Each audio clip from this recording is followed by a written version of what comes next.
My name is Paresh, and today we will be talking about the Great Depression. We know in 2008 there was a Great Recession happen. It is also known as subprime mortgage crisis. So similar phenomena has happened in the US history around 80 years back in 1929. This phenomena is known as the Great Depression. Actually, this is one of the second most shocking phenomena in the US history after the Civil War. So let us try to understand what led to this Great Depression. So the story begins 10 years before 1929, that is 1919, when the World War One was ended. So US became victorious in World War One, but there was not much damage done to the US. That's why the US economy was prospering. It was blooming, and people's income were increasing as well as their consumption habits were increasing. It was the same time when the concept of credit come. We all know the concept of credit cards today, but it originated at that time. So the what the mentality was building up in the US society was you can buy now, but you can pay later. So this buy now pay later philosophy was building up, and it was being powered by various banks which were giving loans. So the easy credit were available, and people started investing money in Liberty bonds. So there was this investment culture was building up. It was primarily in the bonds initially. So this opportunity was seen by some bankers. For example, Charles Mitchell of Citibank at that time. He was a great salesman, and he thought people are buying bonds. We can sell them stocks. So, yeah, like such bankers, all these bankers started selling different investment products to general public. Stocks being the major product. Also, at that time, the technology was evolving. In few minutes, people used to get all the stock prices in the ticker tape. Ticker tape is a tape in which all we all see in NSE or BSE today. There is a tape going on in every news channel. Also, we can see in the bottom there is a tape going on which lists the stock prices. So at that point of time, it was this tape used to be on a paper. There was not that much digitalization that time. So, but this was also advanced technology that in few minutes you used to get the all stock codes. So technology was evolving that time also, and gradually people started investing in stock market. So a lot of people who didn't know about the stock market, they were also coming and speculating. There were some players who had knowledge about stock market. They were already there. They were making money, and as the economy was growing, all the stock prices were going up and up. People couldn't foresee that the stock market can go down also. So this was one of the major reasons why which led to the Great Depression. Also, this was fueled by brokers, which were giving margins to the normal investors. So, what is margin? Margin is like you can buy some stocks with less amount of money. With rupees 10, you can buy stocks worth of rupees 100. So, that is margin. So, stockbrokers were this credit philosophy was coming in stock market also. So, brokers were giving margins, huge margins to the investors, and bank were also providing loans to the investors, to general public to invest in stock market, which actually they didn't know about. They were only speculating.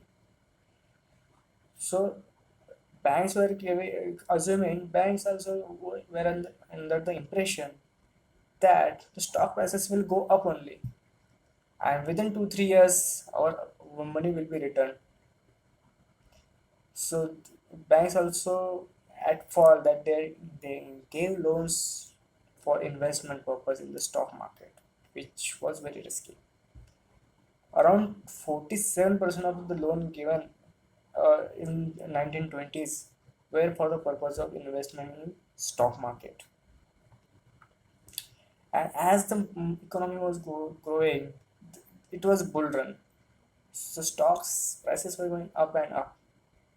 In 1928, the market grew 50% of the that of previous year. So this is kind of an indication that this is not natural. 50% growth in 1 year.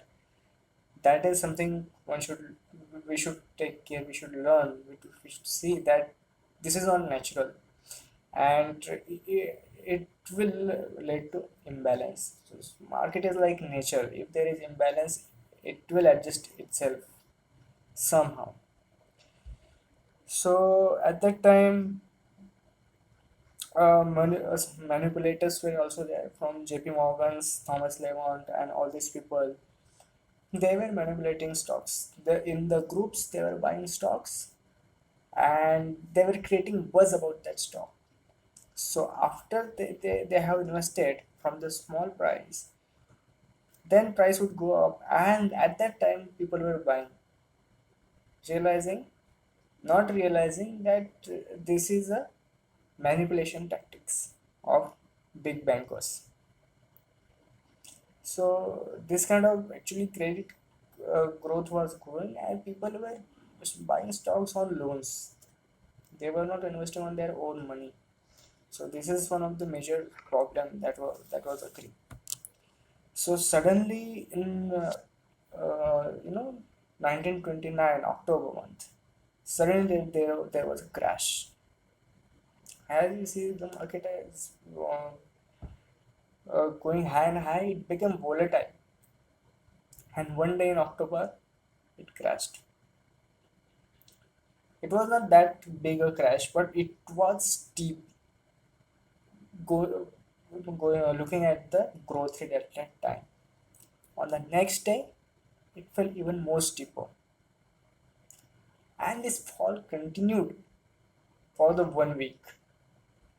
The bankers and the big politicians and the big bankers in leading banks, they tried to inject money in the market, but the market size was so huge it couldn't control it. So actually, this what happened because of this crash? People had taken loan from the banks. Now their stock value has reduced to 30%, 20% of their original value. They cannot repay the bank loans. So what this led to the closure of around 2000 banks in, till 1931. Brokers were asking for increase their cash limits since they are trading on margin. Brokers ask to provide some cash, otherwise they will sell their stocks. So this also deteriorated the situation, and stock prices fell more, and which in return resulted in closure of more banks. Now what happens if banks are shut down? Banks, what is primary functionality of bank? Bank provide loan to industries.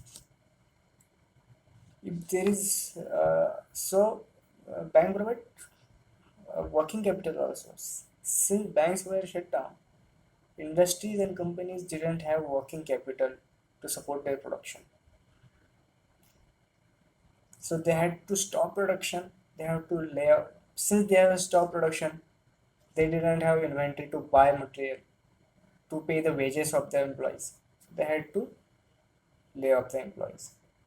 So many people were unemployed, which resulted in poverty and unemployment At the same cycle, we know the vicious cycle of unemployment and the poverty. It continued till 1933-34, when the President Roosevelt took steps to improve the condition of the economy. So, friends, this was the short what led to the Great Depression in 1929 in United States of America. I hope you liked it. Thank you.